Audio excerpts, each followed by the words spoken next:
कुछ दिन पहले मैंने एक पोल कराया था अपने कम्युनिटी पोस्ट में, जिसमें मैंने पूछा था कि 12th के बाद आप क्या करना चाह रहे हो।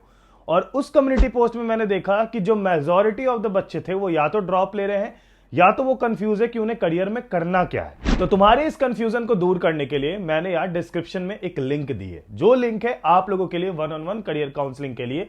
वहां पर जाके अपनी डिटेल भर के 1-on-1 करियर काउंसलिंग ले सकते हो, और वो भी बिल्कुल फ्री में। तो लिंक डिस्क्रिप्शन में दी हुई है। नाउ बात करते हैं करियर के बारे में। देखो यार, अभी के टाइम पे 12th के बाद हमारे पास दो तरह के बच्चे हैं। कुछ ऐसे भी बच्चे होंगे अभी जो इस वीडियो को देख रहे होंगे जिनका कि कंपार्ट आया है, पर टेंशन लेने की बात नहीं है, कंपार्ट का भी मैं बहुत जल्दी स्ट्रैटेजी वीडियो डालने वाला हूं। बट उसके अलावा जितने भी हमारे बच्चे हैं जो कि ये सोच रहे हैं कि करियर में अब करना क्या है, ठीक है, ये सिर्फ हमारे वो बच्चे नहीं है जो कि साइंस से आते हैं, बल्कि साइंस, आर्ट्स, कॉमर्स, हर बच्चों के लिए आज मैं कुछ एक बहुत ही यूनिक और अच्छा बताने वाला हूं। देखो यार, सबसे पहली बात यह है कि आप लोगों को करियर में करना क्या है, यह जानने के लिए आप लोगों को यह जानना होगा कि रिक्वायरमेंट्स क्या है। अभी के टाइम पे अगर हम लोग बात करें तो सबसे ज्यादा रिक्वायरमेंट है स्किलफुल जॉब की। जिस जॉब में स्किल है आप उधर से ज्यादा कमा सकते हो, ठीक है। क्योंकि मैं आपको बता दूं कि हर साल 12th देने के बाद अराउंड 2 करोड़ बच्चे आगे निकलते हैं जो कि डिग्री कोर्सेज करते हैं, ठीक है।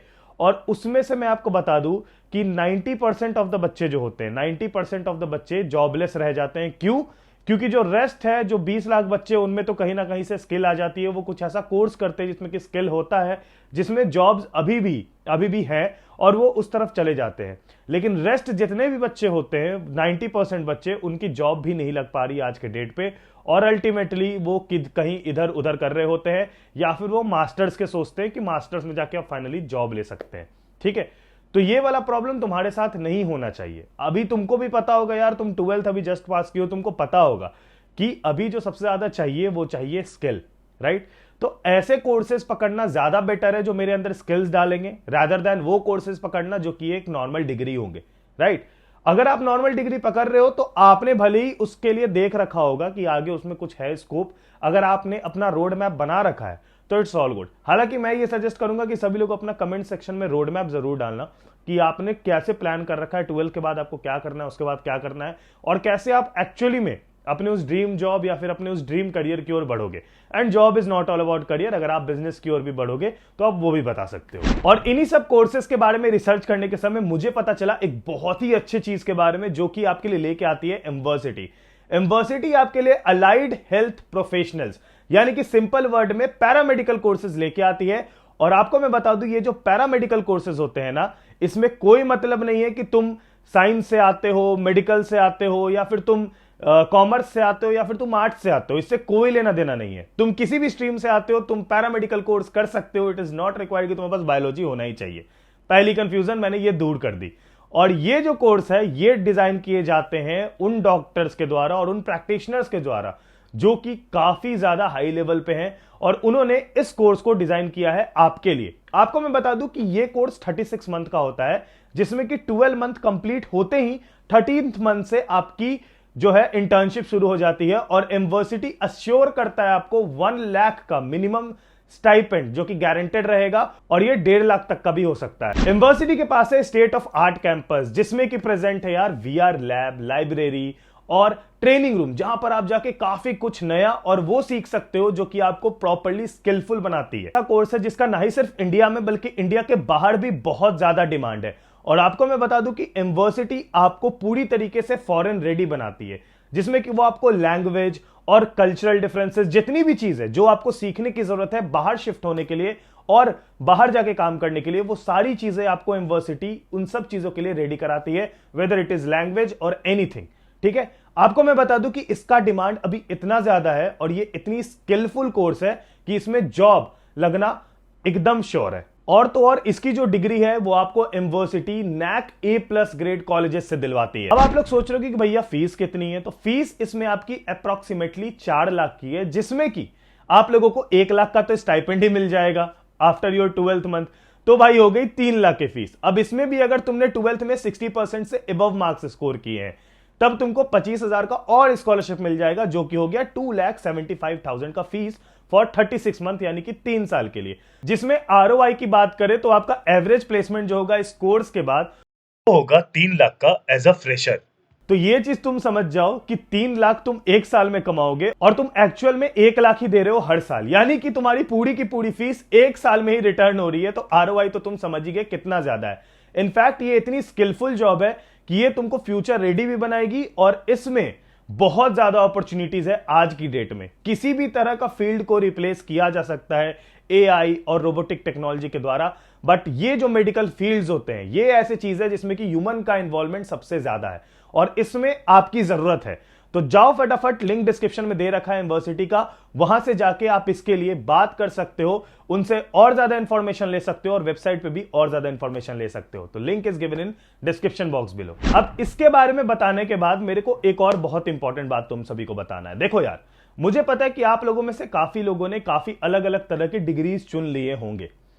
एक बहुत इंपॉर्टेंट बात जो मैं करने के लिए आया हूं वो ये है कि जो सबसे बड़ा प्रॉब्लम है ना तुम लोगों के साथ जनरली, कि तुम लोग भी अगर वही पैटर्न फॉलो करते जाओगे जो पहले से बना हुआ है। तुम्हें पता है कुछ स्क्रैच पैटर्न्स बने हुए हैं। कैसे स्क्रैच पैटर्न्स बने हुए? 12th पीसीएम लिया बच्चे ने, 12th पीसीएम के बाद बीटेक किया, बीटेक के कैसे भी कर लिया, मतलब कहीं से भी कर लिया, कोई मतलब नहीं। बीटेक के बाद वो बंदा जॉब ढूंढ रहा है या फिर उसकी जॉब लग गई और फिर वो उधर ही चलते गए, आगे चल के उसने एमबीए कर ली। एक पैटर्न ऐसा बना दिया, एक पैटर्न बायो ले लिया, नीट हुआ तो बढ़िया, नहीं हुआ तो बायोटेक किया, फिर आगे गया। ठीक है, अगर एक बना दिया कॉमर्स वाले बच्चे का, किसने बीकॉम कर लिया या बीबीए कर लिया, फिर इसने एमबीए कर लिया, फिर ये इस तरह से गया, या फिर उसने सीए सीएस करने की तैयारी कर दी। ठीक है, इसके अलावा क्या पैटर्न बन गया? आर्ट्स का बच्चा है, लेक्चरर बनेगा, या फिर ये गवर्नमेंट जॉब की तैयारी या फिर यूपीएससी कर लिया। तो मैं तुम्हें बता दूं, ये वाला जो पैटर्न है ना, ये तब तक चलते रहेगा जब अपन ब्रेक नहीं करेंगे। ठीक है, ये अपने ही हाथ में कि we have to break this, और ये पैटर्न चलते ही रहेगा, नहीं तो पिछले 60 साल 70 साल जो चलते आ रहा है वही चलते जाएगा और हम ही है जो इसे ब्रेक कर सकते हैं। एक चीज मैं तो बिल्कुल क्लियरली बोल सकता हूं, आज के डेट पे मैं खुद पीजीडीएम कर रहा हूं, बेसिकली तुम्हारे शब्दों में एमबीए कर रहा हूं। ठीक है, और यहां पर आके मुझे इतना तो समझ में आता है भैया कि आप चाहे कितना भी अच्छी डिग्री कर लो, कितनी भी अच्छी कोर्स कर लो, अगर आपके अंदर छोटी छोटी स्किल्स नहीं है ना जो कि रिक्वायर्ड है, तब फिर कुछ नहीं होने वाला। और मैं बता देता हूं, वही बंदा आज के डेट पे रिसेशन में रिप्लेस नहीं होता। जब जॉब से काफी लोगों को निकाला जाता है, ले ऑफ्स हो रहे हैं, वही बच्चा रिप्लेस नहीं होता, वही बंदा रिप्लेस नहीं होता ना जो उसके अंदर स्किल है। जो पर्टिकुलर रोल वो बंदा कर रहा है उसमें अगर कंपनी को लगता है कि इस बंदे को मैंने हटा दिया ना तो वो रोल गड़बड़ा जाएगा, बस उस समय उस रिस्पॉन्सिबिलिटी के लिए और उस स्किल के लिए उसको रखा जाता है। और आपको मैं बता दूं, अभी अगर तुम्हें लगता था 12 तक तुमने बहुत ज्यादा फाइट कर ली है तो यू आर टोटली रॉन्ग। असली फाइट अब शुरू होगी। जब ग्रेजुएशन में जाओगे तो कॉलेज के बाकी बच्चों से आगे निकल के दिखना पड़ेगा, तभी एक अच्छा प्लेसमेंट होगा। ठीक है, उसके बाद किसी कॉर्पोरेट में जाओगे या किसी भी जॉब में जाओगे तो उसमें बाकी लोगों से ज्यादा अच्छा दिखना पड़ेगा ताकि तुम्हारी सैलरी बढ़े और तुम्हें वहां रखा जाए। वहां से स्विच करोगे, उस कंपनी में जाके अपना नया इमेज बनाना पड़ेगा और सबसे आगे आना पड़ेगा फिर से लड़के, क्योंकि ये जो तुम्हारा लड़के आगे आने वाला है ये भी चलते रहेगा जब तक तुम हो, जब तक तुम जीना चाह रहे हो, जो भी है तुम्हारा। ठीक है, लेकिन एक चीज बता दूं, 2 तरीके से चीज है। अगर तुम जॉब करते हो तब भी बेटर है, अगर तुम सेल्फ एम्प्लॉयड होना चाहते हो, जैसे तुमने कुछ स्किल सीख ली, जैसे तुमने कुछ फाइनेंशियल स्किल सीख ली, स्टॉक ट्रेडिंग कुछ भी सीख लिया तुमने जो कि अच्छा है, जिसको तुमको लगता है कि मैं इसको भी एज एन अल्टरनेटिव ऑप्शन लेके चलना चाहता हूं, तो वो चीजें भी बढ़िया है। देखो यार, करियर में ये बिल्कुल भी मत सोचो कि तुम्हें जाना किधर है और करना क्या है। अल्टीमेट गोल इज पैसा। ठीक है, अगर ये आ रहा है तो बहुत अच्छा है, बस इलीगली नहीं होना चाहिए, लीगली होना चाहिए, एंड इट्स ऑल गुड। तो अपने आप को थोड़ा टाइम दिया करो और इन चीजों को डिसाइड किया करो। ठीक है, career is basically related to life. जो ये 60-70 साल अपन जी के जाएंगे वो पूरी की पूरी इसी तरफ से जी के जाएंगे। तो ये डिसीजन बहुत ज्यादा इंपॉर्टेंट होता है, जिस डिसीजन को लोग काफी ज्यादा लाइटली लेते हैं। तो 60 साल तुम्हें कैसे जीना है, 70 साल तुम्हें कैसे जीना है, वो यही जो अभी डिसीजन बनाओगे इस पे डिपेंड करता है। तो सोच समझ के और बहुत ही पर्टिकुलर वे में बनाना, और जो भी डिसीजन बनाओगे नीचे कमेंट में जरूर लिखना। मुझे लगेगा कि किसी का डिसीजन गलत है या किसी का रोड मैप गड़बड़ है तो मैं उसमें कमेंट का रिप्लाई जरूर करूंगा और उसे जरूर करेक्ट करूंगा कि तुम्हें इस चीज को ऐसे लेके जाना चाहिए। ठीक है, तो I am waiting for your comments. तब तक के लिए अपना ख्याल रखना और यूनिवर्सिटी को चेकआउट जरूर कर लेना। बाय बाय, टेक केयर, जय हिंद, वंदे मातरम।